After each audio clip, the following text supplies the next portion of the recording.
Aujourd'hui aussi, c'est un autre jour. Le monde part en couille. Non. Brutalement, on apprend que les trois pays, Burkina, Niger et Mali, sont sortis de la CEDEAO. Moi, cela m'a beaucoup peiné. Et même après cette décision, j'ai personnellement téléphoné à l'un d'entre eux. J'ai parlé au téléphone avec un des trois présidents. À un moment donné, il faut tout dire. Et je lui ai dit, c'est pas bien. Les peuples ne nous ont pas élus pour les diviser. Moi, j'ai été élu au Bénin. Vous, vous êtes en fonction depuis dans votre pays. Et notre rôle, c'est de conduire le destin pendant un temps de la communauté globale, de la CEDEAO, de l'UMOA, pendant un temps.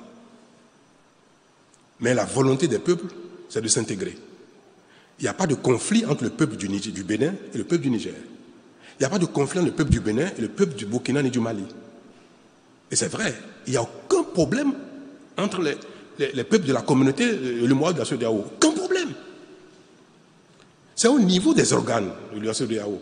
La CEDEAO des peuples n'est pas en difficulté. Il n'y a aucun problème dans la CEDEAO des peuples. C'est au niveau de la conférence des chefs d'État, au niveau de la commission, de la CEDEAO aussi bien de l'UMOA, qu'il y a un problème. Parce que ceux-là sont en charge de veiller au respect des règles par notamment les autorités de ces pays-là. La conférence des chefs d'État de l'UMOA, de la CEDEAO, le conseil des ministres de la CEDEAO de l'UMOA, la commission de la CEDEAO, la commission de l'UMOA sont en charge de veiller au respect des règles par les autorités de ces pays-là. Et personne n'a dit que le peuple burkinabé, nigérien ou malien ou guinéen a fait quelque chose de contraire aux règles. Non. C'est au niveau des responsables. Donc, s'il y a un problème au niveau des responsables, et que leurs homologues, leurs pairs, ont constaté, on dit non, c'est pas bien, c'est pas conforme aux règles. Ne faites plus ça. Si on ne s'entend pas, que ça génère un conflit entre nous, des heurts même entre nous, des bagarres entre nous, ce n'est pas l'affaire des peuples. Donc, si même ces conflits, ces différends persistent, il ne faut pas que ça aboutisse à la division des peuples. Moi, je conçois que les présidents du Niger, du Burkina disent à un moment donné, on suspend notre participation aux organes de ces institutions-là. Ça se comprendrait. Mais dire que je vais détacher le peuple burkinabé, malien, nigérien du peuple béninois, togolais, sénégalais, le problème, c'est pas entre les peuples. Or, ces décisions qu'ils ont prises sont des décisions qui séparent les peuples. Et ça, c'est pas normal. Et c'est pour ça que moi, celui à qui j'ai présenté, j'ai dit, ça allait trop loin. Nous allons trop loin là. Il faut qu'on se revoie et qu'on dise, bon allez, quoi qu'il se passe, quel que soit ce qui s'est passé à la terre, on arrête tout et puis on préserve l'essentiel qui est la communauté des peuples. Ce qui est reproché aux uns aux autres, ce qui se fait, les sanctions, tout ce qui se passe est mineur par rapport à l'intérêt des peuples, à la communauté des peuples, c'est mineur. Donc il faut regarder ce qui est important, ce qui est majeur, et à un moment donné, et laisser tomber ce qui n'est pas plus important que l'intérêt des peuples. Donc ma position aujourd'hui, et si j'ai l'occasion de l'exprimer au sein de la conférence des chefs d'État, je le dirai, c'est qu'il faut tout laisser tomber. Que veulent les Maliens? C'est OK. Que veulent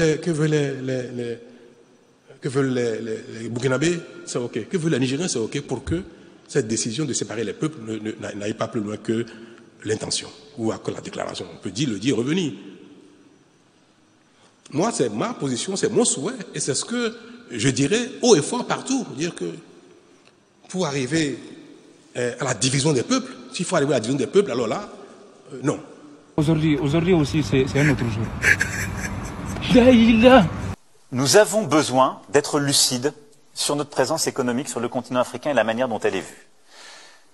Nous sommes dans une position qui ne va pas dans la bonne direction. Et c'est pour bonne partie de notre faute.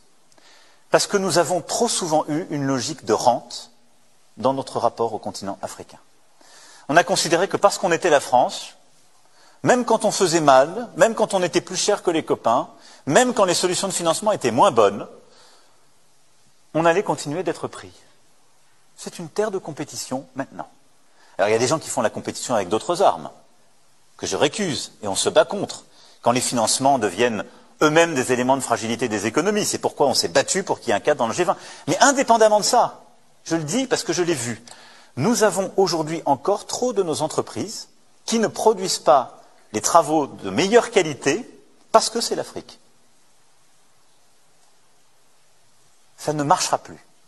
Et je vous le dis en toute sincérité, je ne défendrai plus les entreprises qui ne sont pas prêtes à se battre. Quand le président de la République va dans un pays où reçoit un dirigeant et qu'il a un N-10 à côté de lui face à un président africain, personne ne peut considérer que c'est une marge. Aujourd'hui aussi, c'est un autre jour. Daïla. Vous ne luttez pas pour toutes les formes de racisme, s'il vous plaît, il faut vous taire, monsieur. Taisez-vous, s'il n'arrivez pas à condamner tous les racismes, ne nous parlez pas, s'il vous plaît. Monsieur Bidongo. J'ai l'impression d'assister à un plateau qui vient de diaboliser le RN. Franchement. Vous êtes sérieux quand vous parlez? Le RN, aujourd'hui, vous avez un député qui détenait une librairie antisémite. Vous avez des députés qui étaient anciens membres de groupuscule, le GUD.